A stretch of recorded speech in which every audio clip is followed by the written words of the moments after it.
It was supposed to be a light moment, just a young Marine captain joking around at a veteran's ceremony. The crowd chuckled when he leaned toward the frail, older man in a weathered leather jacket and asked, "So, old-timer, what was your call sign back in the day?" The old veteran lifted his gaze, his steel-gray eyes glinting under the sunlight. The air shifted. The chatter died. His voice, raspy but powerful, broke the silence. "Iron Viper." The captain froze. His grin vanished.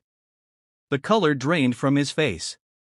The name, one whispered in Marine legends, one every soldier had heard of but never met, belonged to a man who had once led an impossible mission, saving hundreds, then vanished without a trace. And now, Iron Viper was standing right in front of him. The ceremony crowd didn't know it yet, but they were about to witness the meeting of two generations, one bound by duty, sacrifice, and the unspoken scars of war. The small town of Valor Point had gathered for its annual Veterans Memorial Day ceremony. Flags fluttered, kids waved little banners, and the sound of bagpipes echoed softly through the crisp morning air. Captain Ethan Ross, a proud Marine in his 30s, stood at the podium in full dress uniform.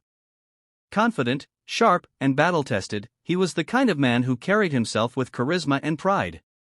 He'd been asked to deliver a short speech honoring those who came before him. But among the crowd, sitting alone near the back on a wooden bench, was an old man, wrinkled face, weathered hands, a limp in his walk, and a cap embroidered with faded golden letters, Vietnam veteran. No one paid him much attention. When Ethan's speech ended, he spotted the man and decided to strike up a conversation, microphone still in hand. "Hey, sir," he said with a light grin, "mind telling the crowd your call sign? I bet you had something tough sounding like Thunderdog or Snakebite." The crowd laughed softly, just a moment of light humor, nothing more. But the old man didn't laugh.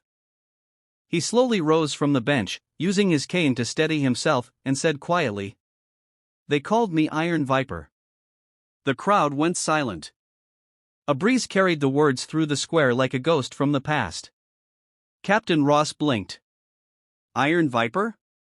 No, that couldn't be. Because Iron Viper wasn't just a legend, he was the legend.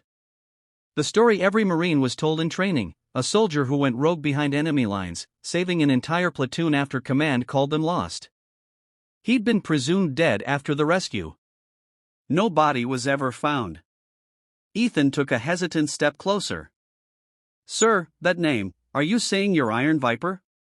The old man met his gaze. "I was. Before the war took everything." And then he turned, ready to leave. But Ethan couldn't let him walk away. "Wait, sir, please," Ethan called. "I've read about you in Marine archives.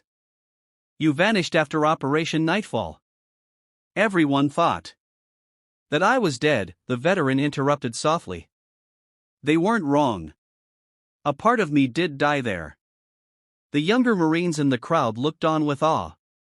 For the first time that day, there was no ceremony, no jokes, no ranks. Just silence and respect. Ethan followed him to the edge of the square, determined to learn more. "Why'd you disappear, sir?" he asked. "The Corps needed men like you." The old man stopped walking. He looked toward the horizon. "Because the Corps didn't need the man I became afterward," he said. "You save lives, and lose yourself in the process." His eyes welled with a mixture of pain and pride. Ethan didn't press further.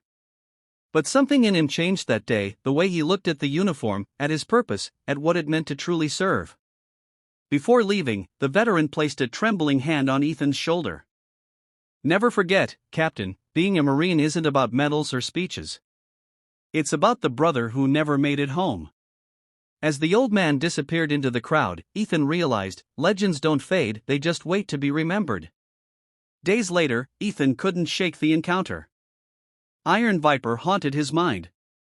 He started digging into old military records, declassified files, and first-hand accounts from Vietnam. The deeper he went, the clearer the picture became. The mission was real. Operation Nightfall. A covert extraction gone wrong. Iron Viper had defied orders to rescue his men, carrying wounded soldiers through enemy fire, alone, for over 30 miles. And then, he disappeared. Ethan finally tracked him down to a quiet veteran's shelter on the outskirts of town. The old man, Jacob Iron Viper Hale, spent his days fixing broken wheelchairs for other vets, rarely talking about himself. When Ethan arrived, he found Jacob helping a young amputee Marine adjust his prosthetic leg. The way he spoke, calm, patient, fatherly, showed a kind of strength Ethan had never seen on any battlefield. "Sir," Ethan said softly, approaching, "I owe you an apology for making that joke." Jacob smiled faintly. "You don't owe me anything, son. You did what young Marines do, laugh to hide the pain." Ethan looked around at the veterans in the shelter, forgotten heroes, each with their own scars. "You still lead, sir," he said. "Just a different kind of unit." Jacob chuckled. "Maybe. But this one doesn't need orders. Just someone to listen." That night, Ethan called his base and arranged for funding to rebuild the shelter, to rename it the Iron Viper House for Veterans. When the new sign was unveiled, Jacob stood before the crowd once again. But this time, the applause wasn't for a legend, it was for a man who'd finally been seen. Jacob took the microphone, his voice trembling with emotion. "War doesn't end when the bullets stop. It ends when we heal, together." He looked at Ethan, proud, tearful, and added, "And when young men like you remember that, the Corps will always stand tall." The ceremony ended with a 21-gun salute, echoing through the valley. Ethan stood beside Jacob, hand over his heart, knowing he'd just met the man who defined what it truly meant to be a Marine.